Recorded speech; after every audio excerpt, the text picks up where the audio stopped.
So let us solve for sample problem number 3. Determine the compressive strength if an HP 410 by 131 A992 steel will be used to design a column having a length of 10 meter and is fixed at the bottom and pinned at the top. Fy is equal to 345 megapascal. You have an E which is equal to 200 gigapascal. So we're going to use NSCP 2015 provisions under ASD and LRFD. So given yung properties ng steel natin. So for this one, yung gagawin lang naman natin is we will going to know for the value of your FCR. Kasi nga, sa pagkuha ng nominal natin, that is only FCR multiplied by the cross-sectional area. So nominal, that is FCR, multiplied by the cross-section area. So, hahanapin lang natin yung FCR natin. So, for this one, i-check muna natin yung compactness. Check muna natin yung compaction para malaman natin kung slender or not slender yung element natin. So, check compaction muna tayo. So, una muna is sa flange muna. So, we will going to check yung width to thickness ratio natin with respect to the flange. So, which is equal to BF all over 2TF. So, width to thickness ratio sa flange, BF all over 2TF. So, yung BF natin, that is 399 divided by 2TF. So, yung thickness ng flange natin na given, that is equal to 13.7. So you have a value of 14.562. So yung nakuha nating value sa width to thickness ratio, so we're going to compare that to lambda sub RF. So which is equal to 0.56 square root of E over Fy. So yung value natin dito na E is 200 gigapascal or 200,000 megapascal. So, substitute lang natin yung 200,000 megapascal tsaka 345. So, you will have a value of 13.48. And then, yung nakuha natin sa nauna, that is 14.562. I-compare natin siya sa nakuha natin na lambda sub RF. Since greater than yung BF all over 2TF natin, therefore, flange is a slender element. Kasi nga, yung value ng width to thickness ratio natin sa flange, greater than siya sa lambda sub RF natin. So, slender element yung sa flange natin or sa unstiffened element natin. So, ito is unstiffened. So, yung flange natin, we are talking about unstiffened element. So, kapag stiffened element naman yung pinag-uusapan natin, so we are talking naman dun sa web part naman. So, under sa web naman, so we will going to check also sa web yung width to thickness ratio din sa web, which is equal to H all over TW. So yung pagkuha ng H natin, so that is only equal to yung total depth minus 2K the sine. So yung D natin, that is 389. Minus 2 multiplied by K des na 43.7.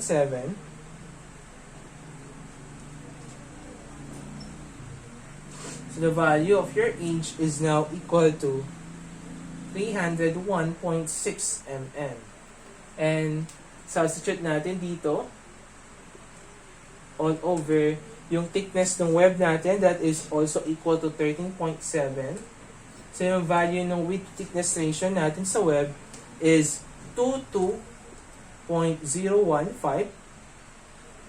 And yung nakuha natin yan, we're going to compare that to lambda sub RW, which is equal to 1.49 square root of E over Fy multiplied by square root of E over Fy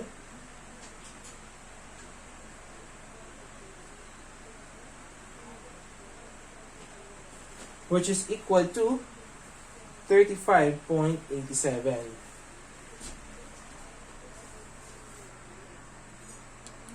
Then, we're going to compare yung weight to thickness ratio natin to the value of lambda sub RW na 35.87. Since less than siya, therefore,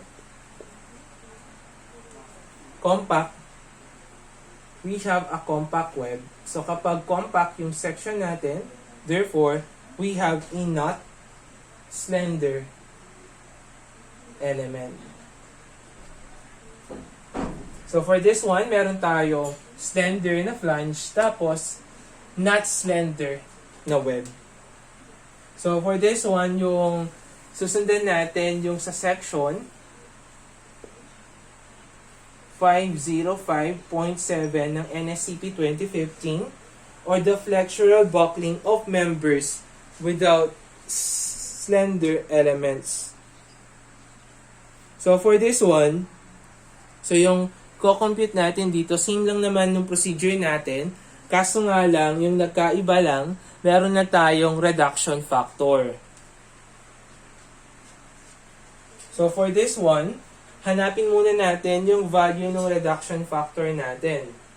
Kasi nga, nagkakaroon tayo ng reduction factor kapag nagiging slender yung element natin. So for this one, yung flange natin is a slender element. So, kailangan muna natin kunin yung QS natin. So, yung QS natin, ito yung tinatawag nating reduction factor.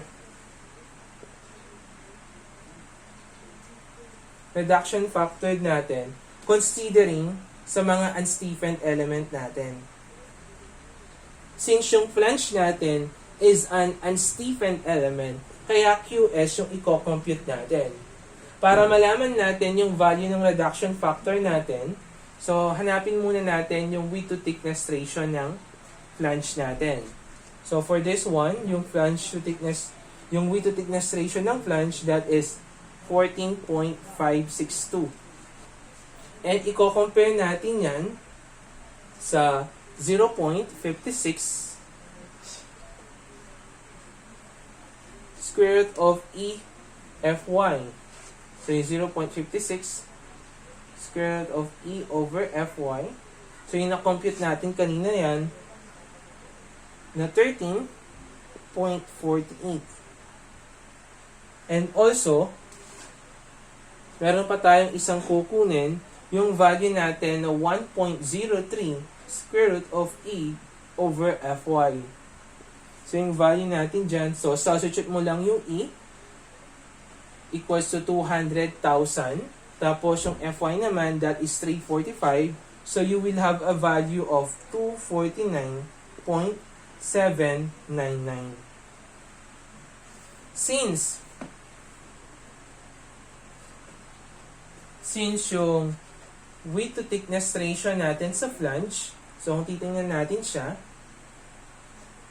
so nasa pagitan siya ng dalawang to, ng 13.48 at saka 249.799. That is 24.799.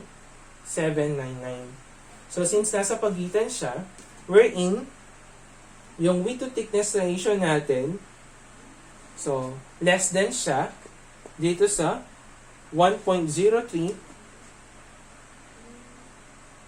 square root E over Fy.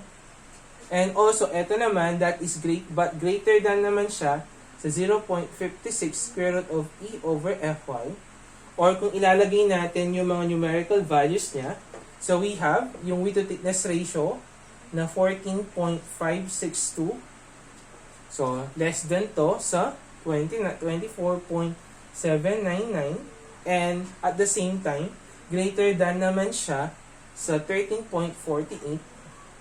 So, yung value ng QS natin So, Q sub S that is equal to, ito yung gagamitin nating formula. Kapag nasa pagitan ng dalawang to, yung value ng width to thickness ratio natin sa flange. So, Q sub S that is 1.415 minus 0.74, yung width to thickness ratio natin, multiplied by square root of E over Fy. So, for this one, isubstitute lang natin yung mga values natin dito. So, yung width to thickness ratio, ito yung BF all over 2TF natin, which is equal to 14.562. Yung E naman natin, that is 200 times 10 raised to 3. Tapos, yung Fy naman natin, that is equal to 345 megapascal. So, the value of your Q sub S is now equal to 0.967. Siyempre, reduction factor tayo, so that must be less than 1. Kaya nga, 0.967 yung nakuha natin. So, for this one, yung reduction factor na yan, so, meron din tayong tinatawag, etong QS na to, for unstiffened element tayo. Kapag naman stiffened element naman yung pinag-uusapan natin, so when we are talking about stiffened element naman, so meron tayong tinatawag dyan na QA. Ito naman yung reduction factor natin for stiffened element. So yung stiffened element natin, that is yung web natin. Since not slender element yung web natin, so yung value ng QA natin, that is equal to 1.0. Kasi nga, not slender element yung compact natin. And then, kung kukunin naman natin yung value ng effective, kunin muna natin yung value ng effective reduction factor. So, yung effective reduction factor natin, which is denoted by Q, that is only the product ng QS natin and ng QA natin. So, we have 0.967 multiplied by 1.0. So, you have a value of effective reduction factor which is equal to 0.967. So, kinuha lang natin yung mga reduction factor na to para ma-include natin siya sa mga formulas natin sa FCR naman. So, after computing for those reduction factor, so, we must solve for the value of your FCR. So, yung FCR natin, malalaman lang natin yan. Depende lang naman yung FCR natin kung short or long yung column natin. So, let's check yung short or long yung column natin. So, para ma-check natin yun, we will going to determine yung slenderness ratio natin. So, for this one, let us solve for the slenderness ratio. So, let's solve for the value of your slenderness ratio. That is only KL over R. So, for this one, yung gagamitin natin value ng K natin. So, yung K natin dito is fixed at the bottom and pinned at the top. So, fixed daw sa bottom, tapos pinned sa top. So, for this one, yung gagamitin natin value ng K natin is yung K design. So, that is equal to 0.8. Kasi nga, sinabi dito, will be used to design a column. So, yung gagamitin natin is yung K design natin, which is equal to 0.8. Kasi yung mga end supports natin, we have fixed sa bottom, tapos pinned naman sa top. And then, yung gagamitin natin value ng R, yung minimum value ng radius variation natin. So, we have a value of your K, which is equal to 0.8. Yung length naman natin, since wala tayong mga bracing, so that is 10,000 mm. And yung minimum radius of variation natin, which is equal to 93.5. So yung slenderness ratio na nakuha natin, that is equal to 85.561. So kapag nakuha natin yan, we will just compare that to 4.71 square root of E over QFY. So for this one, kaya kailangan na natin gamitin yung value ng Q natin. Okay. So yung Q natin, that is yung effective reduction factor na na-compute natin, which is equal to 0.967. So kapag nakakaroon tayo ng slender element, sumisingit lang si effective reduction factor. So for this one, parehas lang naman yung mga formulas natin sa slender at saka non-slender. Yung pinagkaiba lang nila, hindi pala sila parehas, yung pinagkaiba lang nila, so meron lang tayong value ng Q with na malapit sa Fy. So sumisingit lang si Q kapag meron tayong slender element. So kapag parehas na not slender element yung flange at saka compact, yung pinagko-compare natin sa slenderness ratio, that is equal to 4.71 square root of E over Fy. Kaso kapag merong isa sa kanila na slender element, either compact or either flange or web yung slender element, sumisingit lang si Q. So for this one, so we have 4.71 square root of 200,000 over yung Q natin na 0.967, yung Fy naman natin na 345. So you will have a value of 115.322. So kung pag-compare natin yung dalawa, since yung KL over R that is less than 2, 4.71 square root of E over QFY, therefore, we have a short column. So, kung short yung column mo, the value of your FCR, that is equal to, so lalagay lang natin yung Q. So, laging sumisingit lang si Q. Katabi niya lang niya si Fy. So, meron tayong 0.658 Fy over Fe multiplied by Fy. So for this one, para ma-solve natin yung value ng FCR natin, kunin muna natin yung elastic buckling stress. So, yung elastic buckling stress, we will just follow yung Euler's formula natin. That is only pi squared E over slenderness ratio squared. So, kunin natin yung elastic buckling stress.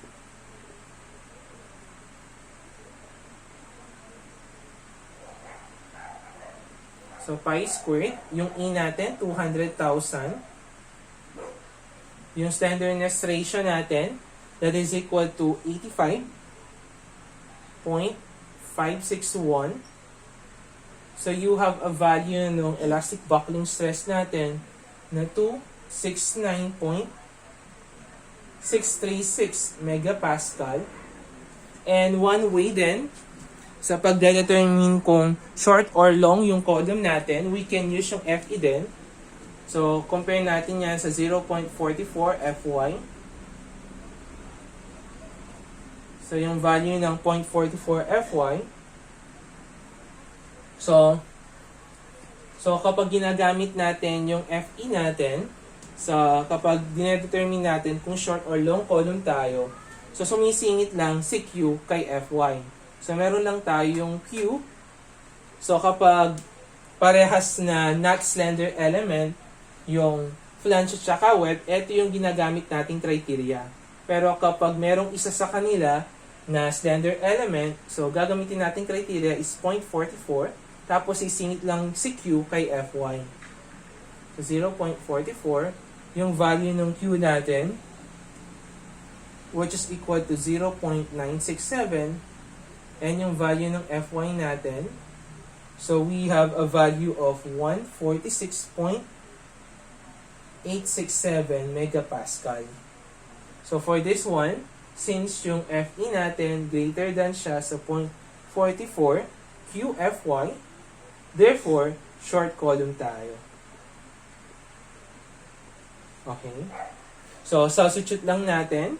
So, para makuha natin yung FCR natin, so we have yung Q natin, 0.967 multiplied by 0.658 raised to, so meron tayong Q dito, so nakalimutan lang natin ilagay yung Q. So lagi lang sumisingit si Q kay Fy. So nagpapapansin lang si Q kay Fy.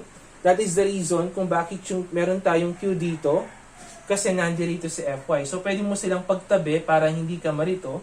So pwedeng 0.658 raised to QFY over F multiplied by QFY. So, sisingit lang natin si Q. So, we have 0.967 multiplied by Fy na 345 divided by dun sa value ng Fe natin, which is equal to 269.636. Tapos, yung Fy na natin na 345. So, you have a value of your FCR which is equal to 198.765 megapascal. And then, kapag nakuha na natin yung FCR, makukuha mo na yung nominal.